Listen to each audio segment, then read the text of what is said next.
I followed my wife after she lied about working late. Where she actually went shattered my world.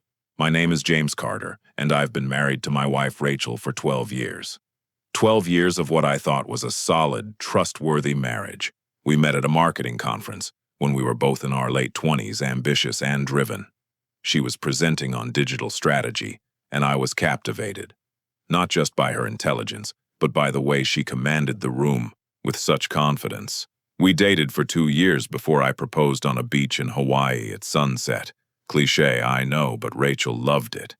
She said yes with tears in her eyes, and I felt like the luckiest man alive. Our wedding was perfect, a small ceremony with close friends and family, followed by a reception that lasted until 3 a.m. We danced, we laughed, we made promises to always be honest with each other. No secrets, Rachel had whispered to me during our first dance. Promise me we'll always tell each other everything. No secrets, I'd promised back. Always. For 12 years, I believed we'd kept that promise. I'm a senior project manager at a tech company in Seattle. The pay is good, the work is challenging, and I usually keep regular hours, home by 6 most evenings. Rachel works as a marketing director for a boutique agency downtown. Her hours have always been more unpredictable, with client meetings, campaign launches, and the occasional evening event. I never questioned it. Why would I? Rachel loved her job, and I trusted her completely. But 3 months ago, something changed. It started small. Rachel began working late, more frequently. Once a week, then twice, then 3 or 4 times. She'd text me around 5 p.m. Client emergency. Going to be late. Don't wait up for dinner. I'd respond with understanding messages. No problem.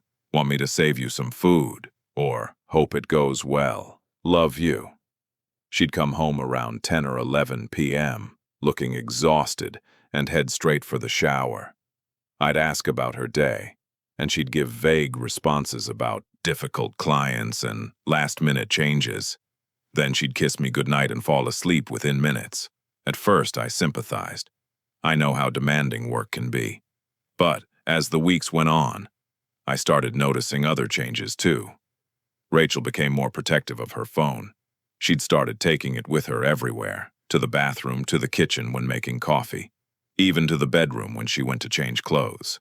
If it buzzed while we were together, she'd glance at it quickly, and then put it face down without responding. Work stuff, she'd say when I asked. I'll deal with it later. She also started dressing differently, more carefully. She'd always been stylish, but now she was spending extra time on her makeup, wearing perfume on regular work days, choosing outfits with more attention to detail. When I complimented her, she'd smile and say she had an important client meeting or needed to look professional for a presentation. It all seemed reasonable, logical, but something in my gut kept nagging at me. Then there was the distance, not physical. We still slept in the same bed, still had our morning coffee routine, but emotional. When I'd try to have deeper conversations, Rachel seemed distracted. When I'd suggest weekend plans, she'd be non-committal. Our sex life, which had always been good, became sporadic and felt mechanical. "Are you okay?" I asked her one night after another, late evening at work. "You seem stressed." "I'm fine," she said, not looking up from her phone. "Just a lot going on at work. Big campaign launching next month. Maybe we should take a weekend away," I suggested. "Get out of the city, reconnect." She hesitated. "Can we plan that after this project wraps up? I really need to focus right now." I nodded, but the hesitation bothered me. The old Rachel would have jumped at the chance for a romantic getaway. My best friend Mike noticed the change too. We'd been friends since college, and he'd been at our wedding, toasted our marriage, told me I was lucky to find someone like Rachel. "You seem off lately," Mike said one evening when we met for drinks. "Everything okay at home?" "Yeah," I said automatically. Then after a pause, "I don't know. Maybe. Rachel's been working late a lot. Like, A lot, a lot. Mike took a drink of his beer, choosing his words carefully. How often is a lot? 3, 4 times a week, sometimes more. That's a lot, Mike agreed. His tone was neutral, but I could hear the concern underneath. I know what you're thinking, I said, but it's not like that. Rachel wouldn't. I'm not thinking anything, Mike interrupted. I'm just saying, that's a lot of late nights. Have you talked to her about it? She says it's work. Big campaign coming up. Mike nodded slowly. Probably is. But man, if it were me, I'd want to know for sure. That conversation planted a seed of doubt that I couldn't shake. I tried to dismiss it. Rachel and I had 12 years of trust, of honesty, of love. She wouldn't cheat on me. She wouldn't lie to me. But the doubt grew. I started paying more attention. I noticed that on her late work nights, Rachel would come home showered, her hair damp, smelling of different shampoo than we had at home. When I asked about it once, she said she'd worked out at the gym near her office and used their facilities. "Since when do you go to the gym after work?" I asked. "I joined a few months ago," she said, "trying to stay healthy. You're always saying we should exercise more." It was true. I had said that, but something about her answer felt rehearsed. Another time, I noticed a receipt in her car for a restaurant I'd never heard of. When I asked about it, she said it was a client dinner. But the receipt showed 2 entrees, 2 glasses of wine, and 1 dessert to share. The total was $127.43, and it was dated at 8:47 p.m., late for a client dinner. "Must have been some client meeting," I said, trying to keep my tone light. "Oh, you know how it is," Rachel said quickly. "Sometimes these things run long."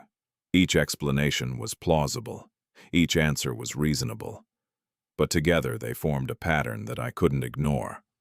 2 weeks ago, I made a decision that I'm still not proud of.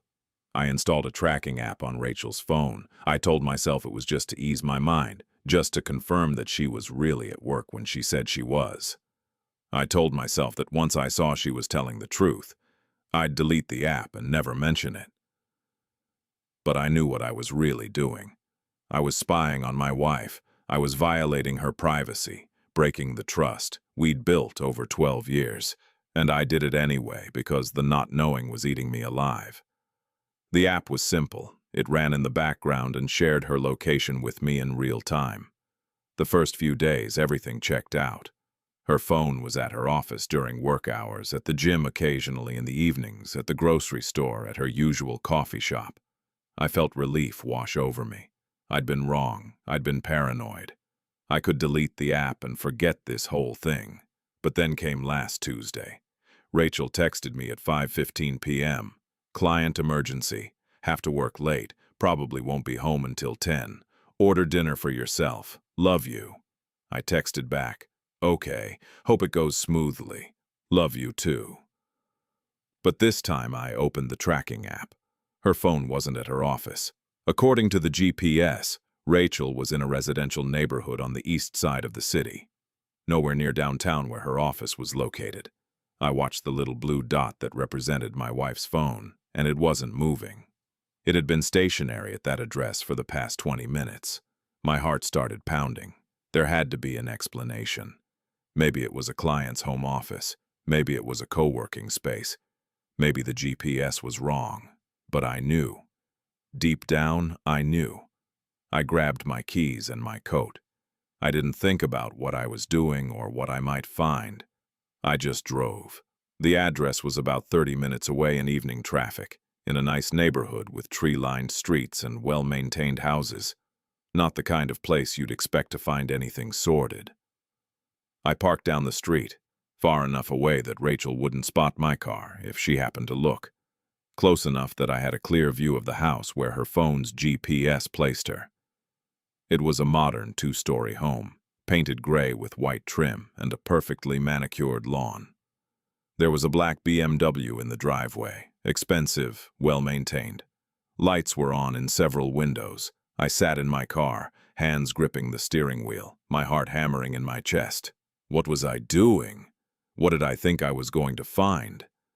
Part of me wanted to drive away, to trust my wife, to believe there was an innocent explanation. But I'd come this far. I had to know. 20 minutes passed, then 30.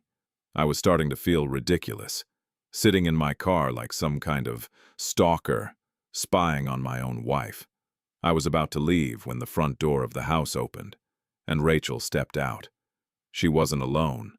A man walked out with her. Tall, probably in his early 40s, wearing jeans and a casual button-down shirt. He was handsome in that effortless way some men are, with dark hair graying at the temples and an easy smile. They stood on the porch talking. I couldn't hear what they were saying, but their body language was relaxed, comfortable, familiar. The man said something that made Rachel laugh.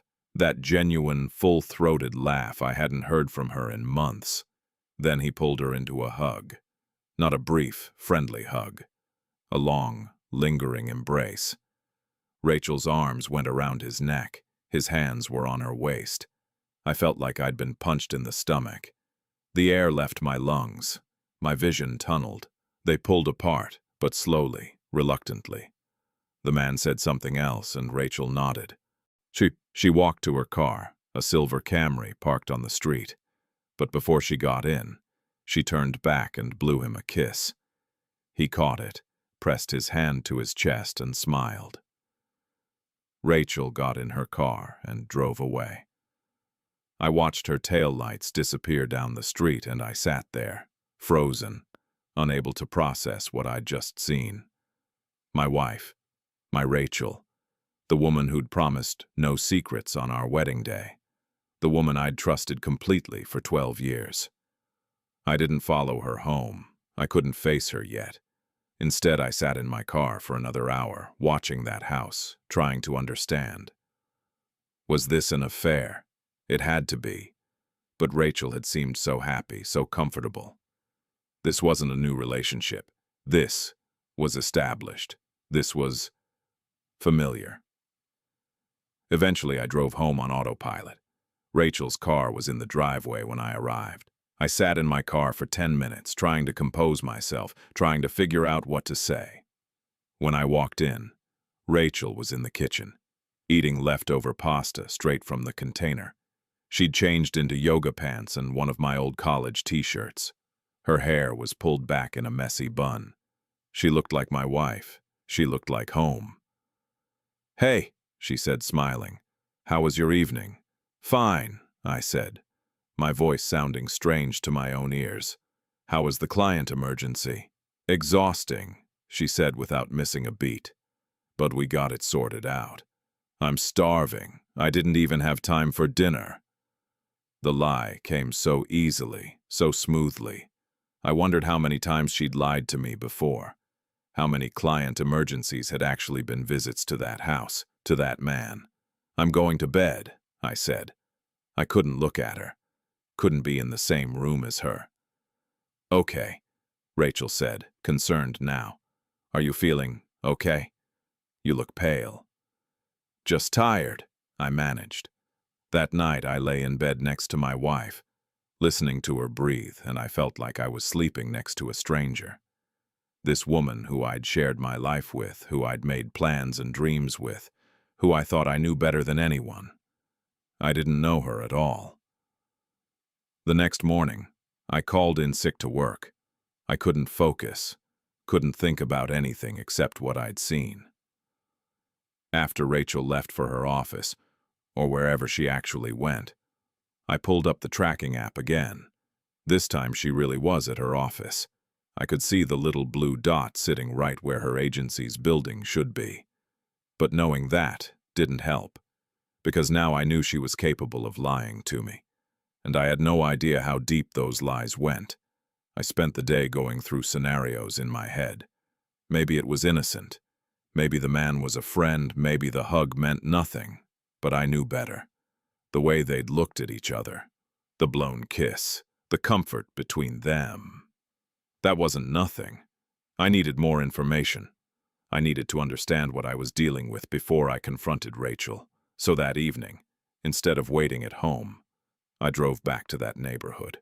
Back to that gray house with the black BMW in the driveway. I parked in a different spot this time and waited. I felt like a private investigator in a bad movie, but I needed to know. Who was this man? How long had this been going on? Was this just physical, or was it something more? Around 6 p.m., the man came out of the house. He was dressed for a run, athletic shorts, running shoes, a fitted t-shirt. He stretched on his porch, then jogged down the street. I watched him disappear around a corner. This was my chance. I got out of my car and walked up to the house, my heart pounding. What was I going to do? Ring the doorbell, look in the windows. This was crazy.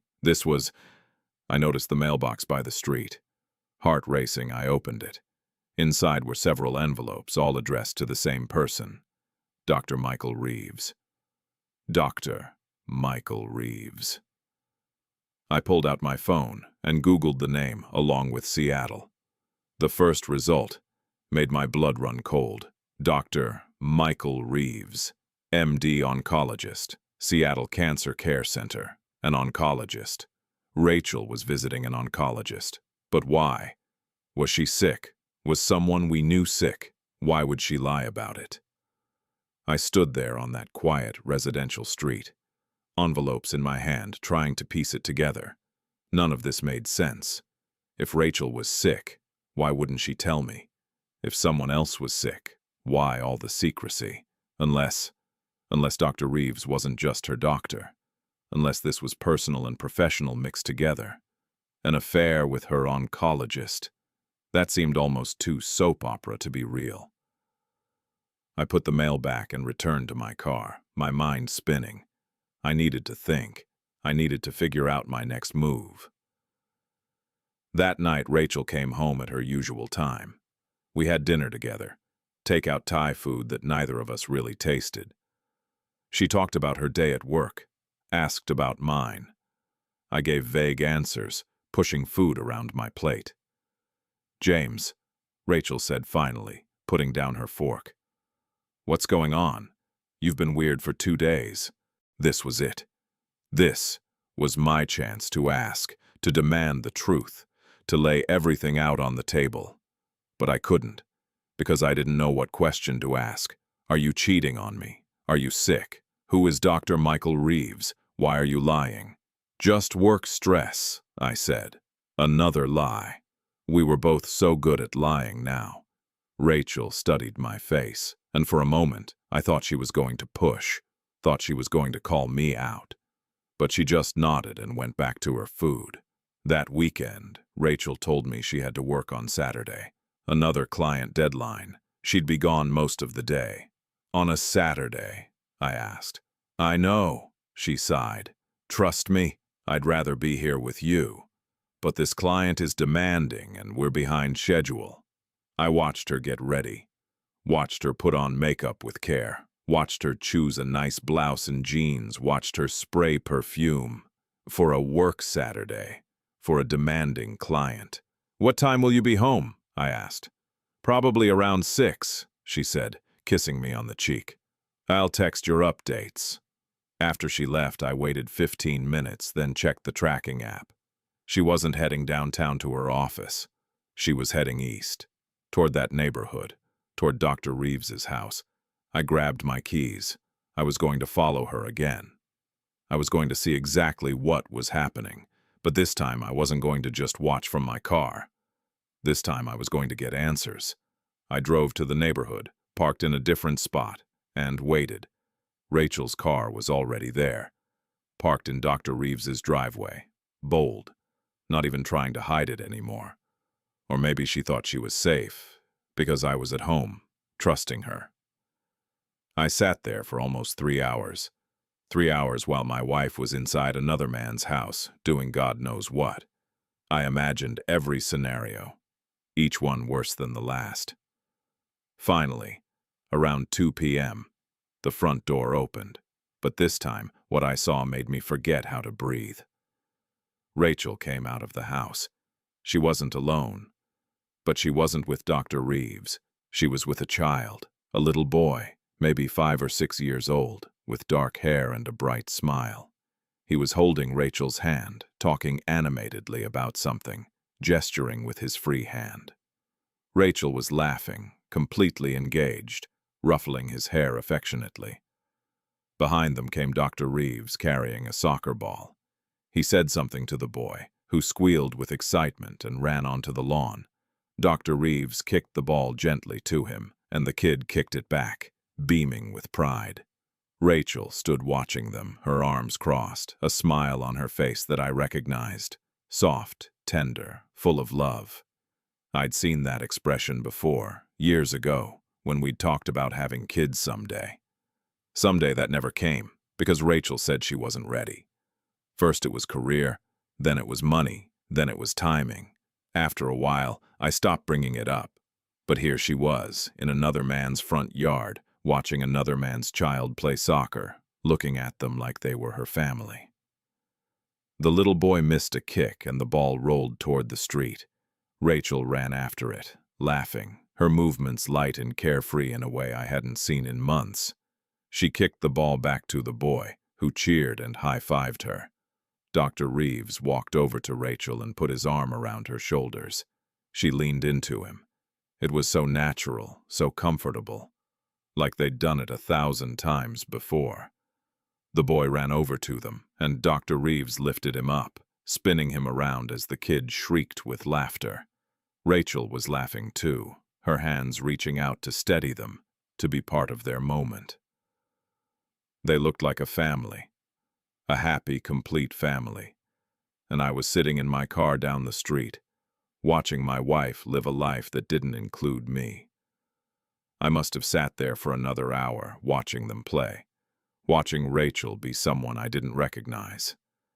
Eventually they went inside, and I was left alone with my thoughts and the ruins of my marriage. I drove home in a daze. Everything I thought I knew was wrong. This wasn't just an affair, this was a whole other life. Rachel had another family. A man she was comfortable with, a child she clearly loved, a life she'd built in secret while lying to me every single day. How long had this been going on? Was Dr. Reeves married? Where was the boy's mother? Why would Rachel do this? Why would she stay married to me, while clearly wanting to be with them? When Rachel came home that evening, right on time at 6 p.m., I was sitting in the living room, waiting. "Hey," she said brightly, dropping her purse on the table. "Sorry I'm late. The client was—" "Stop," I said quietly. She froze. "What?" "Stop lying to me, Rachel." The color drained from her face. For a long moment, neither of us spoke. Then slowly, she sank into the chair across from me. "How long have you known?" she whispered. "Does it matter?" She closed her eyes. "James, I can explain." "Can you?" I stood up, my voice rising despite my attempt to stay calm. "Can you explain why my wife has been lying to me for months? Can you explain why you've been visiting another man's house? Can you explain why there's a child involved? Can you explain any of this in a way that doesn't shatter everything I thought our marriage was?" Rachel's face crumpled. Tears started streaming down her cheeks.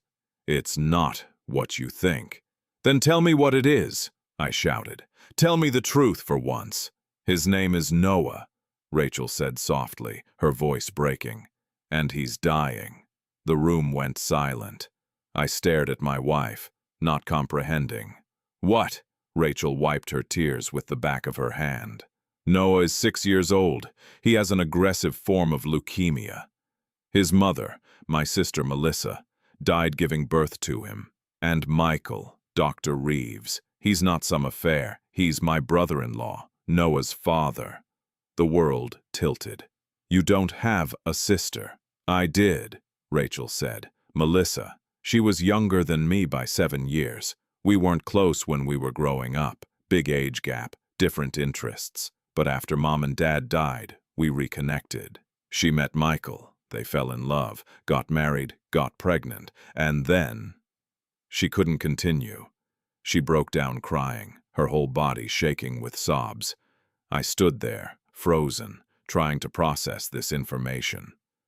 Rachel had a sister who died, a nephew I never knew existed, a whole part of her life she'd kept hidden from me.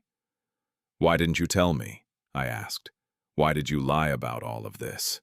Rachel looked up at me, her eyes red and swollen. "Because you made it clear from the beginning that you didn't want complications, you didn't want drama, you wanted a simple life, just us, no extended family drama, no obligations. Remember when your cousin asked us to take in her kids for a summer and you said no because we needed our space? Remember when I mentioned maybe reconnecting with distant relatives and you said we were better off just the two of us? I did remember, but that was different, wasn't it?" "After Melissa died," Rachel continued, "Michael was devastated. He had this newborn baby and he'd just lost his wife and he was trying to be a doctor and a single father and he was falling apart. I wanted to help. I wanted to be there for Noah, for Melissa's memory. But I knew you'd see it as a burden, as something that would complicate our nice, simple life. So you just lied for 6 years." "At first I just visited occasionally," Rachel said. "Helped with the baby, gave Michael some breaks. It was manageable to hide, a few hours here and there. But then, 2 years ago, Noah got sick, really sick. The doctors gave him months to live. Months, James. And every treatment failed, every hope faded. Michael has been watching his son die slowly for 2 years. She was crying again, harder now. And I couldn't not be there. I couldn't abandon them. Noah calls me Aunt Rachel. He loves me, and I love him. He's my nephew, the only family I have left, and he's dying. You should have told me, I said, but my voice had lost its anger. Now it was just sad. I know, Rachel whispered. I know I should have, but I was scared. Scared you'd make me choose. Scared you'd be angry that I'd committed to this without asking you. Scared that you'd leave me. So I lied. I said I was working late. I said I had client emergencies. I built this whole second life where I could be there for Noah without disrupting our marriage. And I thought I could keep both. I thought I could save everyone. You can't save everyone, Rachel, I said quietly. And you can't build a marriage on lies. I know. She looked at me with such desperate hope. But I'm telling you now, and I'm begging you to understand. Noah is running out of time. The doctors say weeks, maybe a month at most. I need to be there for him. For his final weeks, he needs me. And after I don't know. Maybe Michael will move away. Maybe I'll never see him again. But right now that little boy needs his aunt. I sat back down, my head in my hands. My wife wasn't having an affair. She wasn't living some secret double life because she didn't love me. She was caring for her dying nephew. A nephew she'd never told me about because she thought I wouldn't understand. And the worst part was, she might have been right. Why didn't you think I'd understand? I asked finally. Rachel shook her head. Because you're practical, James. You're logical. And kids dying isn't practical or logical. It's messy and painful and it takes over your whole life, and I didn't want it to take over yours too. I'm your husband, I said. That's my choice to make. You're right, Rachel said, and I took that choice away from you. I'm sorry. I'm so sorry. We sat in silence for a long time. The weight of 12 years of marriage, now cracked but maybe not completely broken, hung between us. I want to meet him, I said finally. Rachel looked up, startled. What? She looked at me, surprised. For what? For making you feel like you couldn't tell me. For creating a marriage where you thought you had to choose between your family and your husband. For not being someone you could trust with the hard stuff. Rachel reached over and took my hand. I should have tried. I should have given you the chance to be there for them, for me. I robbed you of that opportunity, and I robbed Noah and Michael of having you in their lives sooner. "We can't change the past," I said, "but we can fix the present. I want to be there, Rachel, for Noah's remaining time, however long that is. I want to help." And I meant it. Meeting Noah had changed something in me. That little boy, facing death with courage and humor, deserved better than the hand he'd been dealt. And if I could make his final weeks even a little bit better, I was going to do it. Over the next few weeks, Rachel and I visited Noah almost every day, sometimes together, sometimes separately, when work schedules conflicted. I got to know him, his favorite foods, his favorite movies, the way he liked his sandwiches cut into triangles, the specific way he wanted his blanket tucked in at night. Michael and I developed an easy friendship. We'd talk while Noah napped, about everything and nothing, about loss and love and the impossibility of knowing how to say goodbye to your child. He told me he was grateful, not just for Rachel's help, but for me accepting this situation, for being understanding. "Rachel was terrified to tell you," Michael admitted one afternoon. "She thought you'd leave her." "I thought about it," I said honestly, "when I first found out she'd been lying. But meeting Noah, understanding why, how could I be angry about that?" Noah's condition deteriorated rapidly. He tired more easily. The pain increased. The good days became fewer and farther between. But he never lost his spark, his humor, his ability to find joy in small things. One evening, about 3 weeks after I'd first met him, Noah asked me to read him a bedtime story. Rachel and Michael were in the kitchen cleaning up from dinner, and Noah and I were in his room. "Will you do the voices?" Noah asked, handing me a worn copy of Where the Wild Things Are. "I'll try," I said, sitting on the edge of his bed. "But I'm not very good at voices." "That's okay," Noah said, snuggling into his pillow. "Aunt Rachel isn't either, but I like it when she tries." I read the story, attempting different voices for each character, making Noah giggle at my terrible impressions. When I finished, he was quiet for a moment. "James," he said softly. "Yeah, buddy? Are you going to take care of Aunt Rachel when I'm gone?" My throat closed up. "Noah, it's okay," he said. "I know I'm dying. Everybody's really nice about it, but nobody wants to say it. But I know." I didn't know what to say. How do you talk to a 6-year-old about death? "I'm scared sometimes," Noah continued. "But Dad says that when I go, I'll see my mom. And that sounds pretty cool. I've never met her. Do you think she'll like me?" "She'll love you," I said, my voice breaking. "You're pretty amazing.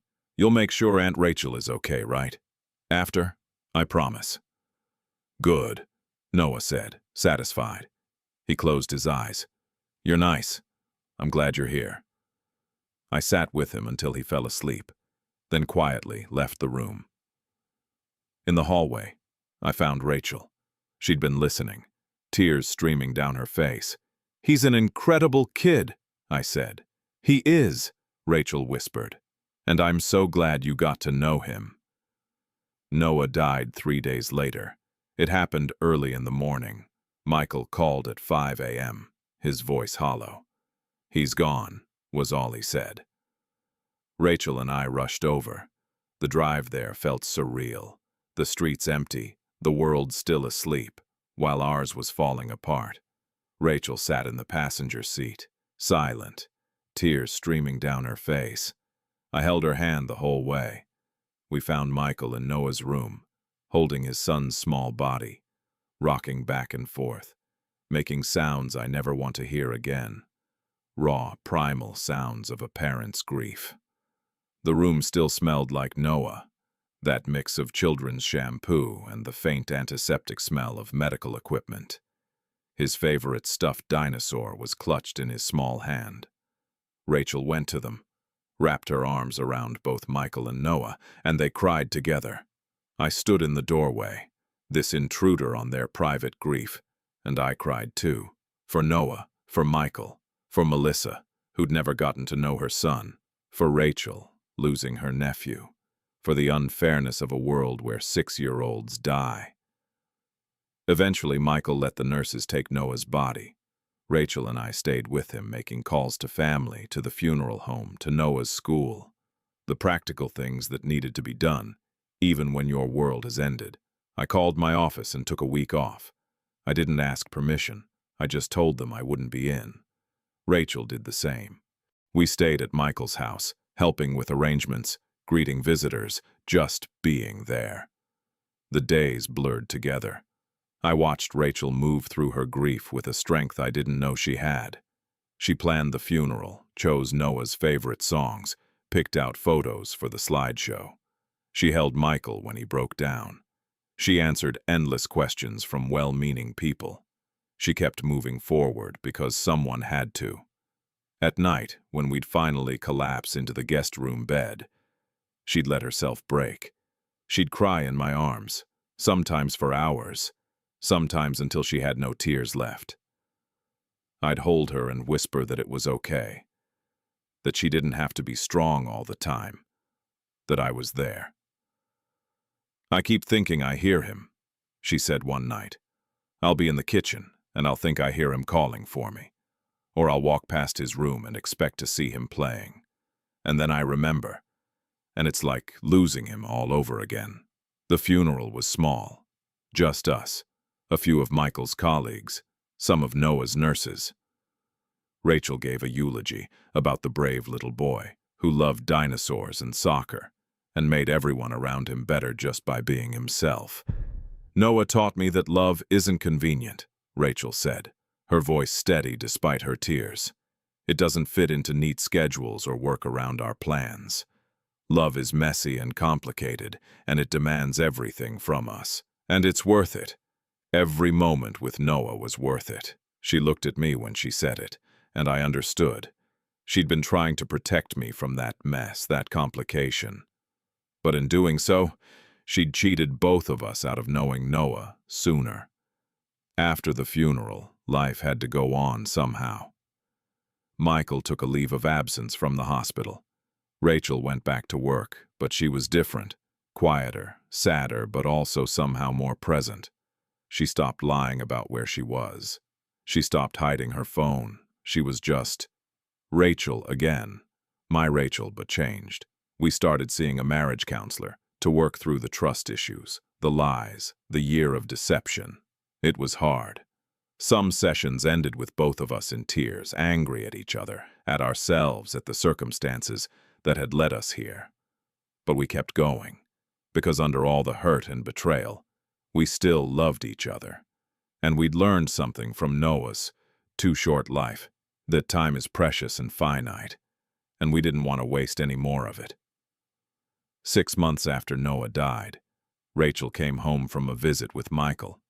They'd had lunch, she told me, to check on each other, to remember Noah, to keep his memory alive. "He's thinking about moving," Rachel said, "back to California where his parents are. He says there are too many memories here." "How do you feel about that?" I asked. "Sad," Rachel admitted, "but also, it might be good for him, for both of us, to have some distance, to start healing."